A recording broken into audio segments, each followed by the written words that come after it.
দুইটা দুইটা কাজ থেকে বাঁচার চেষ্টা করবেন। কয়টা? দুইটা কাজের শাস্তি, দুইটা কাজ করলে আপনি শাস্তি দুনিয়াতেই পাবেন। কিসের পরকাল? পরকাল তুলে যাওয়াই লাগবে না, দুনিয়াতে আপনি শাস্তি পাবেন। এক নাম্বার হলো, বলবো কি? পিতা মাতার সাথে খারাপ করবেন, শাস্তি পরকালে পাইতে হবে না, দুনিয়াতেই পাবেন। লিখে নেন, দুনিয়াতেই পাবেন। দুই নাম্বার, মানুষের প্রতি জুলুম করেছেন, শাস্তি পরকালে পাওয়া লাগবে না, দুনিয়াতেই লাঞ্ছিত হবেন। কথা বলুন ঠিক কিনা? আমার দেখান দেখি, গোটা পৃথিবীর তালিকা যদি আপনার কাছে থাকে, গোটা পৃথিবীর একজন মানুষকে আমার দেখান, যে মানুষটা মানুষের প্রতি জুলুম করেছিল, অত্যাচার করেছে, একদম স্বৈরাচার, জালেমের মৃত্যু ভালোভাবে হয়েছে, আমার দেখান। আছে নাকি? আপনাকে বুবু কোন দেশে আছে? কথা কয় না কে? আরে যার আগের দিনও দেখলাম সামনে পিছনে প্রটোকল। কথা বলুন ঠিক কিনা? কি রেবের মহরাম, কি প্রশাসনের দাপট, আর মনে হয় কেমন। ওরা তো কই 41 সাল, আমি চিন্তা করছিলাম মনে হয় কেমন। কোনদিন বোধহয় এই পাথর আমাদের কাছ থেকে সরবে না। আল্লাহ কয় চিন্তা করো না, আমি আল্লাহ রাব্বুল আলামিন ছাড় দেই, ছেড়ে দেই না। কোন দেশে আছে, কি পরিমাণ লাঞ্ছনা, এদিকে বোঝেন আপনি? বোঝেই না, বুঝেন না কি পরিমাণ লাঞ্ছনা। গোটা পৃথিবী নাকি তার দখলে। এই পৃথিবীর সপ্তমতম মেধাবী, কি মেধা তার, আর মাথা, এ মাথা না কম্পিউটার, এত বুদ্ধি। কি এক কথা বললো, জাতি খেপে গেল, আর লাঞ্ছনার সহিত পিছনে দরজাতে বের হওয়া লাগলো। কথা বলেন না কেন? এই বুদ্ধিটা কোথায় ছিল? এই বুদ্ধিটা কেমন আমি আপনারে কই, আমি কি কমো?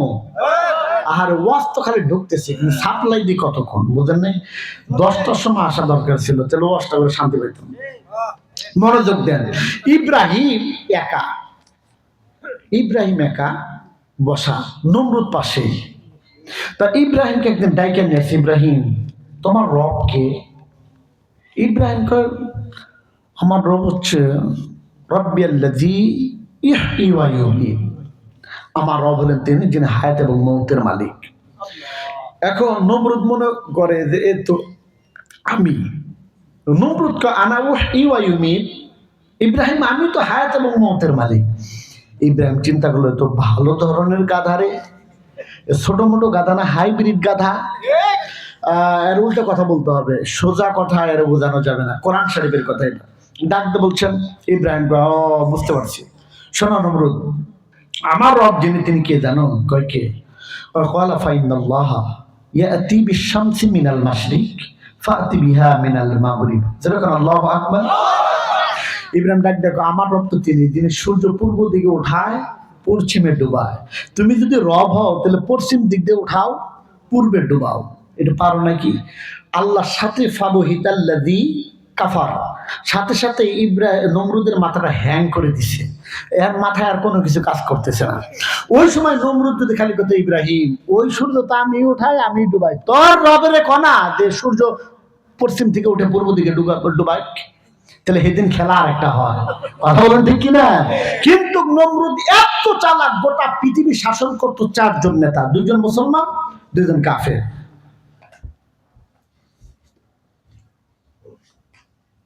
জি, তাহলে শেষ করে দেই, অনেক রাত হয়ে গেছে তাই না? বলবো কি আর 2-4-5 মিনিট চলবে তো? আলহামদুলিল্লাহ। জি, মনোযোগ দেন। ইব্রাহিম এবার চিন্তা করলো যে এবার কি হবে। ইব্রাহিম ডাক দিয়ে বলছে যে আমার রব তো সূর্য উঠায় আর পশ্চিমে ডোবায়। আল্লাহ কয় নমরুদের মাথা তো দিলাম হ্যাং করে, এখন নমরুদের কথা হলো যে তোর রব কোথায় আছে, তোর রবের মোকাবেলা আমি করতে চাই, তোর রবের মোকাবেলা করতে চাই। তোমার রব থাকে কই? আরো সে থাকে, আরো সে থাকুক আর কই থাকে, তোর রব রে কয় যাতে আমার সাথে মোকাবেলা করে। তার মানে খেলা হবে, কি হবে? তার মানে নমরুদের বক্তব্য হলো যে আল্লাহ মনে হয় আমার কোন বস্তিতেই থাকে, আমার দেশের কোথাও থাকে। তাই ইব্রাহিম আল্লাহরে ডাক দেখো, আল্লাহ নমরুদ তোমার সাথে খেলতে চায়। আল্লাহ কয় যে কোনো মুহূর্তে খেলার জন্য আমি রাজি। সুবহানাল্লাহ বললেন না? নমরুদকে বলো কোন মাঠে কখন খেলবে। নমরুদ কোন মাঠে খেলবা? পাশেই মাঠ আছে, বড় মাঠ। এই মাঠে র্যাব, কবরা, চিতা, নৌবাহিনী, বিজিবি যা আছে, ওর যত বাহিনী আছে নমরুদের সব নিয়ে হাজির। ইব্রাহিম মাঠের এক কোনায় দাঁড়ানো। ইব্রাহিম, তোমার রবের প্রশাসন কোথায়? আসতেছে। আবার কিছুক্ষণ পর আবার কয়, ইব্রাহিম, তোমার রবের প্রশাসন কোথায়? আসতেছে। আবার কিছুক্ষণ পার হয়ে আসে না। আল্লাহ, তোমার প্রশাসন কই? আল্লাহ কয়, ইব্রাহিম, তুমি আমার নবী, এত তাড়াহুড়া করতেছো কেন? আচ্ছা, নমরুদের মতো নেতার সাথে খেলতে কি আমার 90 মিনিটের দরকার? তো 5 মিনিটে খেলা ফাইনাল করে দেবো ইনশাআল্লাহ। সুবহানাল্লাহ বললেন না? 5 মিনিট খেলবো। কয় মিনিট? পাগলা। এই ইব্রাহিম, তুমি আমার নবী না, ধৈর্য ধারণ করো। কিছুক্ষণ পরে দেখে আল্লাহ কয়, মশা কোথায়? মশা কয়, লাব্বাইক। আল্লাহ কয়, যাও নমরুদের মোকাবেলা করো। সুবহানাল্লাহ বললেন না? মশা পাঠিয়ে দিছে। আহারে সুবহানাল্লাহ। তাফসীরের কিতাবে আসছে যে মশা এমন ভাবে আসছে যে সূর্যের আলো পর্যন্ত নাই, অন্ধকার করে ফেলছে। কি পরিমাণ মশা আল্লাহ ছাড়ছে। ইব্রাহিম ডাক দেখো, নমরুদ রেডি হয়ে যাও, আল্লাহর প্রশাসন চলে আসছে। নমরুদ ডাক দেখো, ইব্রাহিম, প্রশাসন কি? উপর দিকে তাকাও, খালি মাছির পুন পুন শব্দ শোনা যায়। নমরুদকে এটির সাথে খেলামো কেমনে? যা জল কামান আছে, এটি কি গুলি করলে মরেনি? তীর ধনুক দিয়ে মারা যায় নাকি? তরবারি চালাইলে মরে নাকি? তারপরে নমরুদ বলল, খেলতে হবে, রেডি হও। রেডি হতে হতেই আল্লাহ তাআলা আরেকটা সিগন্যাল দিয়ে দিলেন। ডাক দিয়ে বলছেন, মশারে, যারে কামড় দিবার সাথে লাল কাঠ। সুবহানাল্লাহ বলেন নাকি? দেখা মাত্র লাল কাঠ নাকের ভিতর দিয়ে ঢুকবা, মাথার মধ্যে একটা টুস করে দিবা। কোন সবুজ কাঠ, হলুদ কাঠ নাই, ডাইরেক্ট লাল কাঠ। সুবহানাল্লাহ বললেন না কেন? একটা করে কামড় দেয়। কি খেলা শুরু হয়ে গেল। মশা দেয় কামড়, আর তরবারি দিয়ে একজন আরেকজনের কল্লা নামিয়ে দেয়। সুবহানাল্লাহ। 5 মিনিটের মধ্যে মাঠ ফাঁকা। নমরুদ দেখলো ডানেও কেউ নাই, বামেও কেউ নাই, যত বাহিনী ছিল সব শেষ। নমরুদ চিন্তা করলো, এখন দৌড় দেওয়া ছাড়া কোনো বুদ্ধি নাই। সুবহানাল্লাহ বললেন না? হাসির খোরাক দিচ্ছে না। নমরুদ দৌড় দেয়। ল্যাংড়া মশা আল্লাহ রাখো, আল্লাহ আমার মাফ করে দাও, কিছুই করতে পারলাম না। আল্লাহ কয়, নমরুদ, আল্লাহ কয়, ল্যাংড়া, তুই চিন্তা করিস না, আমি ইতিহাস তোর দিন করতে চাই। যেরকম সুবহানাল্লাহ। ওই যে নমরুদ দৌড়ায়, পিছনে পিছনে যা, শুধু কানের কাছে ভন ভন শব্দ করবার, নাকি ঢুকার দরকার নেই। নমরুদ দৌড়ায়, লোকজন চতুর্দিক থেকে দাঁড়িয়ে আছে। ডাকতে বলছেন, খোদা দৌড়ান কেন? উত্তর দেওয়ার সুযোগ নেই। বাড়ির ভিতরে গেছে, বিবিরে কয়, প্রভু দৌড়ান কেন? দরজা খোল, ঘরের ভিতরে ঢোকার ব্যবস্থা কর, ঘরের ভিতরে ঢোকার ব্যবস্থা কর, মশুরি টানানোর ব্যবস্থা কর। কি হয়েছে আপনারা তো ভয় কেন? কয়, বলিস না, এটা বলাও যায় না। সুবহানাল্লাহ বলতে কেন? বলাও যায় না। এইবার মশা ডাক দেখো, আল্লাহ কি করব? আল্লাহ ডাক দেখো, মশা এবার নাকের ভিতর দিয়ে ঢোক। ওরে একবারে লাল কার্ড দিবি না, আগে হলুদ কার্ড দে। সুবহানাল্লাহ। আসে না? আগে হলুদ কার্ড দে। এই জালেম এমন জালেম ছিল, শুধু এক ইব্রাহিমকে থামানোর জন্য হাজার হাজার মায়ের সন্তানকে পেটে নষ্ট করে ফেলেছে। 40 দিন পর্যন্ত আমার ইব্রাহিমকে আগুনের মধ্যে ফেলে রেখেছিল।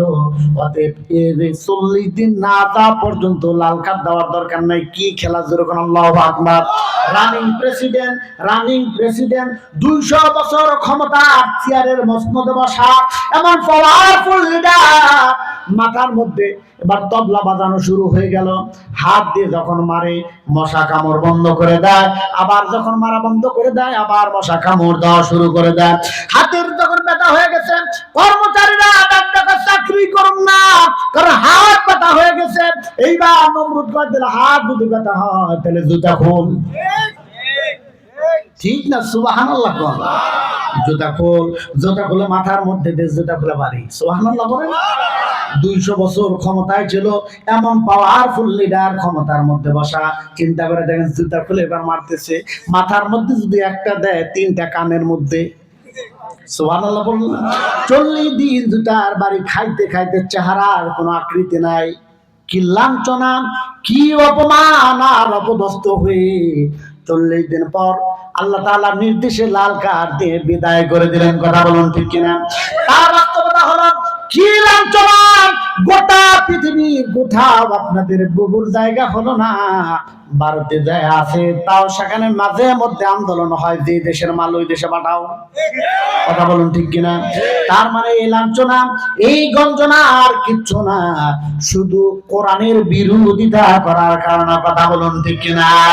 ইসলামের বিরোধিতা করার কারণে বাংলাদেশের এমন কোন সম্প্রদায় নাই, এমন কোন আলেম নাই যে আলেম নির্যাতিত হয় না। কথা বলুন ঠিক কিনা? আমার চাইতে আপনারা ভালো জানেন হেফাজতে ইসলামের অবস্থা যা করেছিল, কি আফরাদ আলেমদের ছিল। আলেমরা শুধু চেয়েছিল জমিন আল্লাহর, আইন চলবে আল্লাহর। কথা বলুন ঠিক কিনা? আমার বন্ধুরা, এই জন্য বলছিলাম, ওই যে জুরাইসের কথা মনে আছে নাকি? হযরত জুরাইস ঘরের মধ্যে বসা, মা দোয়া করলেন। কিছুদিন পরেই 10 থেকে 15 দিন পর এলাকার এক নষ্টা মেয়ের বাচ্চা হয়েছে। বিয়ে হয় নাই, মেয়ের বাচ্চা হয়ে গেছে। এরকম বুঝি হয় না কোথাও? হয়ে গেছে। এলাকার মাতাব্বর ডাক দেখো, বাচ্চা হলো কেমনে? তোর তো বিয়ে হয় নাই। হয়ে গেছে। এবার মাতাব্বরের বুদ্ধি হলো, আছে তো এরকম মাতাব্বর আছে না, আকাম করে একজন 200 হুজুরের সাথে। এই দেশের দেখছেন তো কি পরিমাণ, আহা, হিন্দু সাক্ষী নিয়ে আসছে, কি বালা জানে ওটার নাম, হিন্দু সাক্ষী ট্রাইব্যুনাল নিয়ে আসছে। ট্রাইব্যুনাল থেকে ওকে আমি সাক্ষী দিব না, এই জন্য ওর থেকেই নিয়ে গেছে। আহা, কি একটা অপরাধ, কি একটা মানে জুলুম হয়েছিল, চিন্তা করে দেখুন। এইবার এই এলাকার মাতাব্বর ডাক দিয়ে বলছেন, জুরাইস হুজুরে ফাঁসিয়ে দাও। কোন হুজুর? ওই যে জুরাইস হুজুরে ফাঁসিয়ে দাও। তোমার যদি জিজ্ঞেস করে সন্তানের বাবাকে, তুমি বলবা বড় হুজুর জুরাইস। নাউজুবিল্লাহ। সাক্ষী বানাইলো। বানানোর পরে দোয়া। এবার এলাকার লোকজন জিজ্ঞেস করলো, বাচ্চা পাইলা কই? বড় হুজুরের কাম। হাদিসে, হাদিসটি বুখারীর। বড় হুজুর এই কাজ করেছে। বড় হুজুরের বাড়ি ভাঙ্গা হলো, কলার দড়ি বের করা হলো, হাজার হাজার মানুষের সামনে পিটানো হলো, রক্তাক্ত করা হলো। হাজার হাজার মানুষ চলে আসছে। জালেমরা দাঁড়িয়ে কথা বলছে, যারা বড় হুজুর বলে সম্মান করলাম, তোমরা কি জানো এই লোকটার চরিত্র কত খারাপ? না, জানি না। এই যে একদিনের সন্তান দেখতে পাচ্ছ, আর মেয়েটা দেখতে পাচ্ছ, এই মেয়ের সাথে জেনা করে সন্তান জন্ম দিয়েছে এই জুরাইস হুজুর। লোকজন তুতো নিক্ষেপ করলাম। জুরাইস ডাক দেখ, আল্লাহ তোমার জাতের কসম, তোমার ইজ্জতের কসম, তোমার সম্মানের কসম মালিক, এই জেনার সাথে আমি ছিলাম না, এই সন্তান আমার না। বারবার কাঁদতেছে, আল্লাহ আমার জিন্দেগিতে যদি একটা আমল কবুল হয়ে যায়, রব্বুল আলামিন এই জালেমদের হাত থেকে তুমি আমারে বাঁচাও। দোয়া কবুল হয়ে গেল। জুরাইস সাক্ষীটারে ডাক দিয়ে বলছেন, এই ছেলেটা আমার কোলে দাও। ছেলেটারে কোলে নেওয়ার পর ডাক দিয়ে বলছেন, আব্দুল্লাহ, ওর আব্দুল্লাহ, বলো তো তোমার বাবাকে। এইবার আব্দুল্লাহ একদিনের সন্তান ডাক দিয়ে বলছেন, জুরাইস, ও আল্লাহর ওলি, কসম আল্লাহর, তুমি আমার পিতা নও, আমার পিতা হলো অমুক এলাকার একজন রাখাল। আল্লাহু আকবার। লোকজন অবাক হয়ে গেলেন, হুজুরের কাছে চলে গেল, হাতে পায়ে ধরে মাপ চাপ, আবার বাড়ি ঘর করে দিতে চাপ। হুজুর ডাক দিয়ে বলছেন, শোনো আমার জাতির লোকেরা, আল্লাহ কসম করে বলছিলাম, বিশ্বাস যেহেতু করো নাই, আর আমি তোমাদের এলাকায় থাকতে চাই না, আমি চলে যেতে চাই। তবে সর্বশেষ কথা বলতে চাই, এই দোয়া কিন্তু তোমাদের জন্য না, আমার মা আমার জন্য বড় দোয়া করে গেছেন। আমার মা আমার জন্য বড় দোয়া করেছিলেন। 3 দিন মা ডাক দিয়েছেন, মাটাকে সারা দেই নাই বলে মা মনের দুঃখে বড় দোয়া করেছে, আল্লাহ জুরাইদের কপালে জেনার অপবাদ যাতে আসে। এত বড় ওলি হয়ে মার দোয়া ঠেকাতে পারলাম না। আপনি যত বড় ওলি হন না কেন, যত বড় পীর হন না কেন, যত বড় ব্যক্তি হন না কেন, মা বাবা যদি আপনার বিরুদ্ধে চলে যায়, তাহলে দোয়ার মিস হবে না। কথা বলুন ঠিক না? আরো ছিল 6টা, এই যদি আল্লাহ কোনোদিন সুযোগ করে দেয়, ইনশাআল্লাহ আর বাকি 6টা আপনাদের কাছে বলবো। কয়টা বলছি আমি? 2টা বলছি। আল্লাহ আমাদের বোঝার তৌফিক দান করুন। অনেক রাত হয়ে গেল, গেছে পড়ুন আস্তাগফিরুল্লাহ। বসেন, আস্তাগফিরুল্লাহ রব্বি মিন কুল্লি যামবি।